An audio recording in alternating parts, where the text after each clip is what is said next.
Hola, buenas tardes muchachos. Hoy vamos a ver las funciones trigonométricas y cómo son sus definiciones. Para esto vamos a utilizar el triángulo rectángulo. Ustedes saben que el triángulo rectángulo tiene un ángulo de 90 grados, ¿sí? Y tiene otros dos ángulos que le vamos a llamar alfa y el de acá beta, ¿sí? Al lado más largo se le conoce como la hipotenusa. Ahora, de nuestro ángulo alfa, si nosotros vemos el lado opuesto, o sea, el que está enfrente, se le llama cateto opuesto. Y el lado que está por debajo del ángulo alfa se le llama cateto adyacente. Entonces aquí es cuando ya podemos definir nuestras funciones trigonométricas y también el teorema de Pitágoras, ¿sí? Entonces para las funciones trigonométricas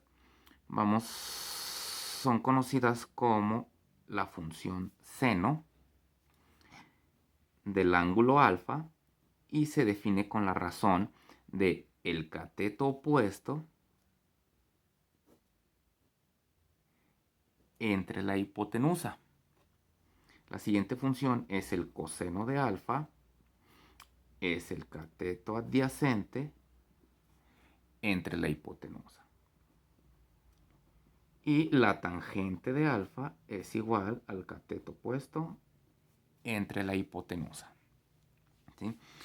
Faltan las funciones inversas.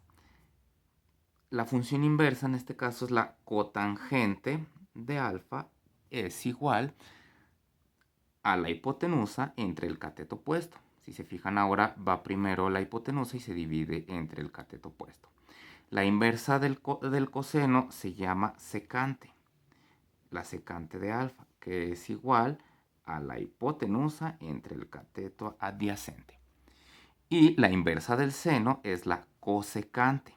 La cosecante del ángulo alfa es igual a la hipotenusa entre el cateto opuesto. Entonces, así ya podemos obtener nuestras funciones trigonométricas, seno, coseno, tangente y sus inversas. Otra fórmula es el teorema de Pitágoras,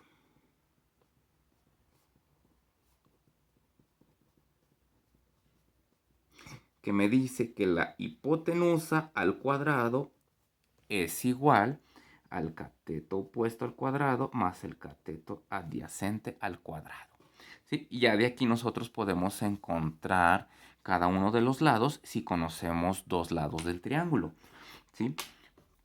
En este caso, si yo quiero conocer la hipotenusa, hay que despejarla.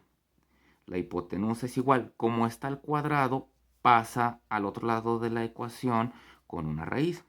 La raíz del cateto opuesto al cuadrado más el cateto adyacente al cuadrado. Si yo quiero conocer el cateto opuesto, hay que despejarlo. Si el cateto adyacente está sumando, pasa restando al cateto opuesto. Y ya quitándole el cuadrado con la raíz del otro lado, va a ser la hipotenusa al cuadrado menos el cateto adyacente al cuadrado. Y para el cateto adyacente es un despeje similar, donde es la hipotenusa al cuadrado menos el cateto opuesto al cuadrado. Y así ya pueden obtener cada uno de los lados con estos triángulos. Ahora vamos a hacer un ejemplo de cómo utilizar el teorema de Pitágoras en un triángulo rectángulo. Nosotros tenemos como ejemplo este triángulo y digamos que no conocemos la hipotenusa, pero sí conocemos los catetos. Este puede ser un 3 y acá un 5 de unidades, ¿sí? Entonces me piden conocer el valor de la hipotenusa. Para conocer el valor de la hipotenusa nos vamos a nuestras fórmulas despejadas y tendríamos que utilizar esta. Entonces la hipotenusa es igual a la raíz del cateto opuesto al cuadrado, 3 al cuadrado, más el cateto adyacente, 5 al cuadrado.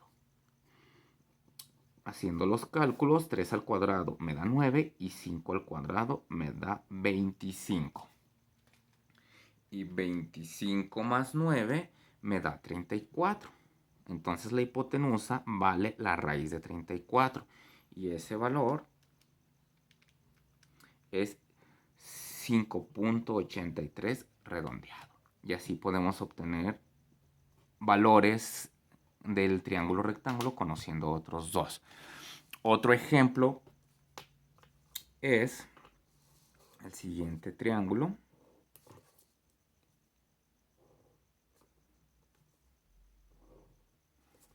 Donde podemos tener el valor de la hipotenusa.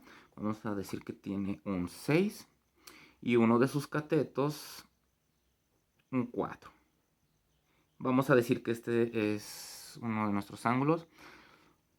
Puede ser el ángulo alfa. Entonces, nosotros, este es el cateto opuesto y este sería el cateto adyacente. Entonces, ahora lo que quiero conocer es el cateto opuesto. Para conocer el cateto opuesto, buscamos nuestra fórmula despejada, que es el cateto opuesto es igual a la raíz de la hipotenusa al cuadrado menos el cateto adyacente al cuadrado. Entonces, para obtener el valor va a ser, ¿cuánto vale la hipotenusa? 6 al cuadrado menos el cateto adyacente, que es 4 al cuadrado. 6 al cuadrado nos da 36 y 4 al cuadrado 16. Entonces 36 menos 16 me da 20. Y la raíz cuadrada de 20 nos da 4.47. 4.47. Recuerden que está redondeado a 2 décimas. Podemos tener más décimas.